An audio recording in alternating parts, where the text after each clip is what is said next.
Olá, caro aluno, eu sou Olivar Basílio, quero lhe dar as boas-vindas para estudarmos a carta aos Hebreus.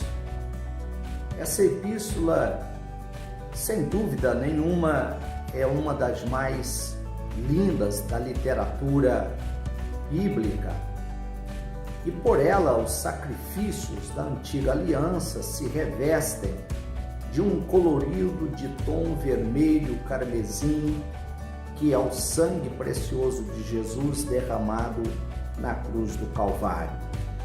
Ela não deixa dúvidas quanto à eficácia redentiva do sangue de Jesus, além de colocar em relevo um dos atributos mais destacados da pessoa de nosso Deus, que é a onisciência.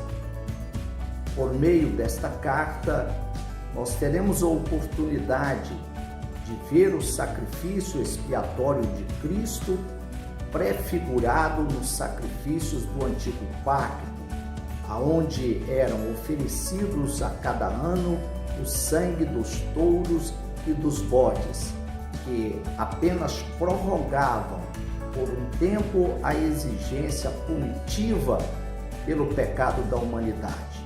Porém, nós percebemos de forma clara por essa carta que o Senhor Deus, na pessoa de Jesus Cristo, recebe o sacrifício perfeito do sumo sacerdote, que, embora sendo tentado como o homem que era, pôde apiedar-se de nós e compadecer-se dos nossos pecados, entrando no santuário divino uma única vez com seu próprio sangue imaculado para fazer a expiação dos nossos pecados para todo sempre. A Epístola aos Hebreus gira em torno da pessoa e obra do Filho de Deus. Sua presença permeia o livro do primeiro ao último capítulo. O escritor descortina sua mensagem, lembrando aos pais que Deus é antes de tudo e que no passado falou ao povo judeu, muitas vezes pelos profetas, mas no presente a voz de Deus é ouvida por meio do Filho, a quem constituiu como herdeiro de tudo e por quem fez o mundo. A superioridade do Filho de Deus como primogênito, gerado do Pai, o faz superior a tudo e a todos. É superior aos anjos, pois são apenas ministros enviados para servir a favor dos salvos. É superior aos homens, embora feito um pouco menor que os anjos, ele, Jesus, era semelhante aos irmãos, para ser constituído sumo sacerdote, misericordioso e fiel naquilo que é de Deus, para expiar os pecados do povo. Também, Cristo é superior a Moisés, embora esse tenha sido fiel em toda a sua casa, mas o Filho, como filho do homem, tem maior glória do que Moisés, uma vez que, como filho, edificou a própria casa. Como sumo sacerdote superior aos sacerdotes do antigo pacto, pôde compadecer-se de nossas fraquezas, pois como nós foi tentado, mas sem pecado. Seu sacerdócio segue a ordem de Melquisedeque, mudando-se a ordem sacerdotal e a própria lei, ofereceu uma única vez a si mesmo como sacrifício perfeito e aceitável diante de Deus. A carta é finalizada com exortações à vida em santidade, à perseverança na fé e às severas advertências quanto à negligência e à incredulidade.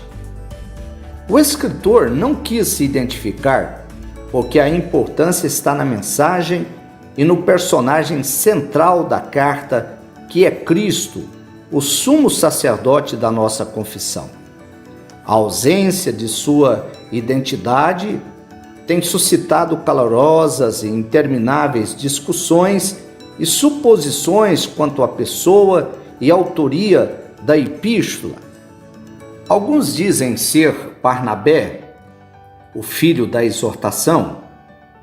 Há outros, porém, que acreditam que foi algum judeu filósofo helenista da cidade de Alexandria.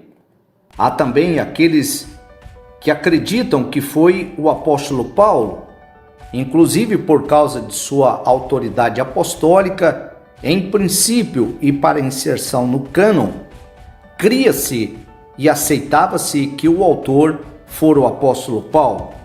Todavia, mais tarde, esta autoria foi atribuída ao próprio Áquila ou Priscila, como também, e por último, Lutero suscitou a possibilidade de ter sido escrita por Apolo, dizendo que ele, como conhecedor das Escrituras, ele tinha as qualificações para escrever essa epístola. Todavia, fica apenas no ramo da suposição.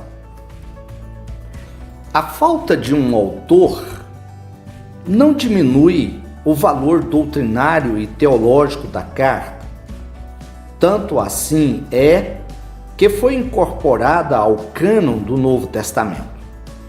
Entretanto, para muitos, a última seção do livro, capítulo 13, versos 20 ao 25, especialmente o verso 23, desenha de forma pálida o rosto de Paulo e nos faz ouvir a sua voz.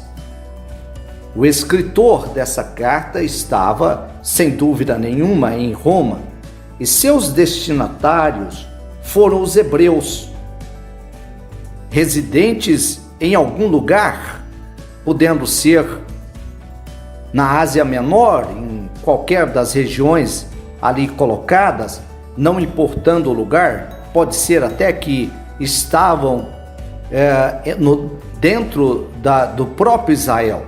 O certo é que o autor também não identifica quem são os seus destinatários. Todavia, ninguém tem dúvida de que esta carta interessava profundamente aos hebreus e ao escritor que queria demonstrar que Jesus Cristo era aquele cujo sacrifício se identificava com a prefiguração do sacrifício do Antigo Testamento.